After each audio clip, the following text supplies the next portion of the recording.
Sveiki. Taigi, šiandien noriu papasakoti apie DALL-E.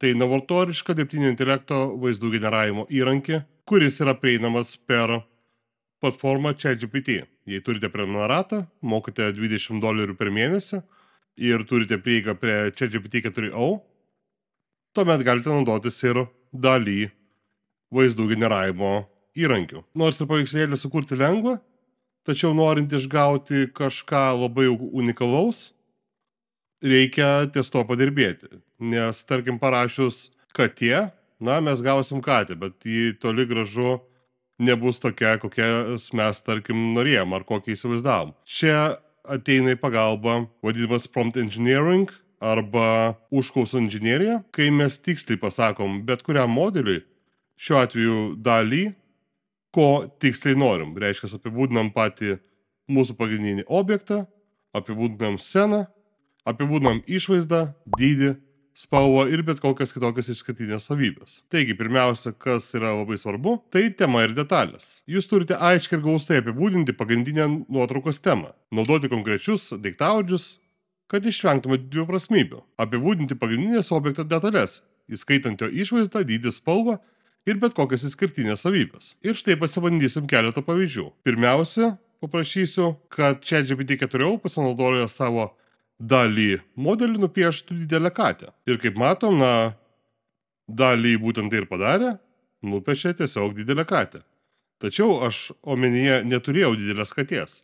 Sakydamas didelę katę, aš turėjau omenyje liūtą. Todėl dabar pabandysiu apibūdinti ir paaiškinti DALL-E, ko aš iš tikrųjų norėjau. Tam turiu iš anksto pasiruošęs užklausą, kurią ir panaudosiu. Jis skamba taip. Didingas liūtas su nuostabiu blizgančiu kailiu. Liūtas didelis, auksinio kailio, su tankia, pūkuota aplink galvą, plačiai įsikerovusia griva. Štai matom.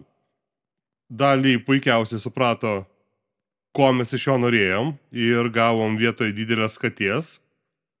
Kita didelė katė, kuri, mūsų atveju yra liūtas. Toliau labai svarbu apibūdinti aplinką ir kontekstą. Jūs turite apibrėžti aplinką, kurioje yra jūsų objektas. Naudokite aprašomą kalbą, kad pateiktumėt atmosferą, vietą ir aplinkinius elementus.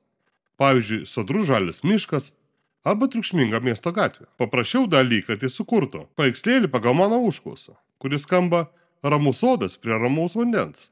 Čia tvyro taiki ir rami atmosfera. Švelniai tyvuliuoja vanduo ir žydi gėlės. Aplinkoje yra tvenkinys, nedideli tilteliai ir įvairūs augalai.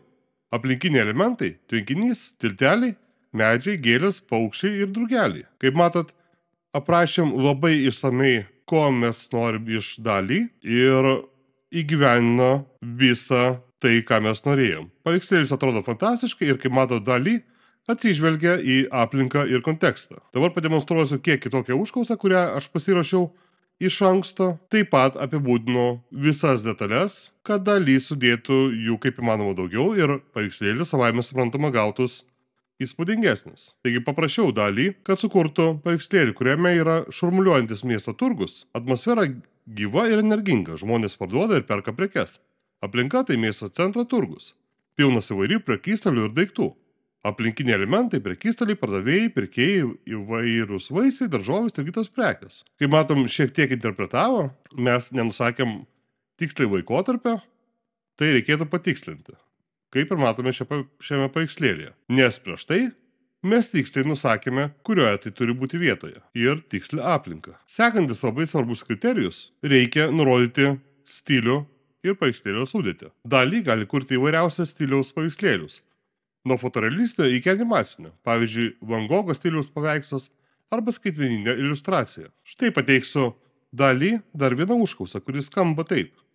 Van Gogho stiliaus peizažas, kompozicija, platus peizažo kadras su tolumoje besileidžiančia saulė.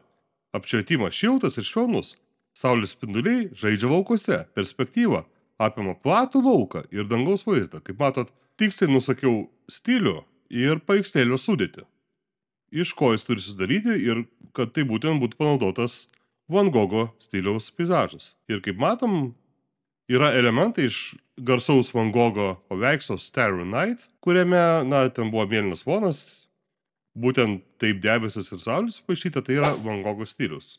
Ir Jeigu įsididinsim paveikslėlį, pamatysim, kad, stilius buvo puikiai perteiktas, kadangi Dali suprato tiksliai, ko mes norim. O suprato tiksliai, ko mes norim, todėl, kad mes labai tiksliai tai nurodėm. Kuriant paveikslėlius, taip pat reikėtų apsvarstyti vaizdo kompoziciją, įskaitant elementų išsidėstymą, apšvietimą ir perspektyvą. Pavyzdžiui, portretas stambiu planu su švelniu apšvietimu.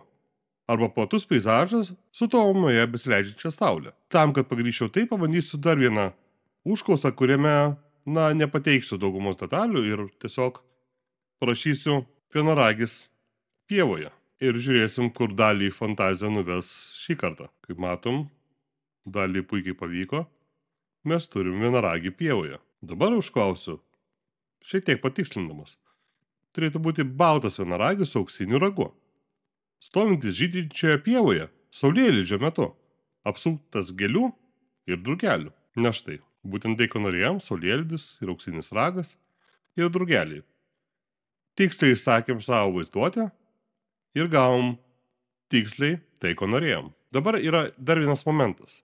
Nors aš savo Pono Obuolio kanale visada akcentuoju, kad, ir ChatGPT ir kiti didžiųjų kalbų modeliai puikiai supranta lietuvių kalbą. Tačiau esu pastebėjęs tokį momentą, kad ir pačios užklausos ir paveikslėliai ženkliai geriau generuojasi anglų kalba. Kodėl taip yra, pasakyti negaliu. Galbūt todėl, kad oficialiai lietuvių kalba nėra palaikoma. Ji yra taip palaikoma, ją ChatGPT supranta, tačiau, versdama į anglų kalbą, kadangi visas užklausas vis tiek verčia anglų kalbą, gali interpretuoti savaip. Kad tai pagrįžčiau, parodysiu kelias paveikslėlių užklausas. Taigi dabar paprašysiu didingo grifo, auksinėmis plunksnomis ir skvarbiomis mėlynomis akimis, kuris skrieja pro spalvingą koralinį rifą, kuriame šnibžda spalvingos žuvys. Stilius turėtų būti fantazijos menas. Taigi mes turim grifą, skriejantį ir panašiai. O dabar įkliavau lygiai tokią pat užklausą, tik anglų kalba. Ir pažiūrėsim, kaip kardinaliai skirsis ir ar angliška užklausa bus tikslesnė nei lietuviška. Galiu pasakyti, kad rezultatas labai panašus. Gal angliškam variante labiau atsižvelgia, kad tai turėtų būti spalvotos žuvis aplink. Ko lietuviškam variante matosi mažiau. Dabar pabandysim sukurti istorinę aplinką, pateikdami Dalį užklausą, kad turėtų sukurti senovės Romos turgavietę, kurioje prekiautojai parduoda įvairias prekes, piliečiai derasi, tolumoje artėja vežimų lenktynės. Stilius fotorealistinis. Tiesą sakant, nesitikėjau, kad taip fantastiškai sukurs šį paveikslėlį, bet vėlgi gavom viską, ar ne? Senovės Romos akcentai, artėja žirgų lenktynės ir turgavietė. Tai pakankamai sudėtinga užklausa, bet Dalį puikiai susitvarkė su to. Dabar užklausiau to paties, tik tai anglų kalba. Ir įdomus momentas. Nors angliška užklausa yra tikroviškesnė, kas liečia patį turgų, tačiau viršuje matom, kad ten skraido mūsų arkliai, ko mes neklausim, kadangi tai turėjo būti ir fotorealistinis stilius. Taigi, kad ir kaip keistai atrodytų, tačiau lietuviškai, vos negeriau. Jungtis programą ir generuoti, kas tik patinka, kas tik tai šauna galvą, visą tai aprašydami lietuviškai. Tiesa, tam turite turėti ChatGPT 4 eurų prenumeratą, kuri kainuoja $20 į mėnesį. Šiandien tiek. Ate.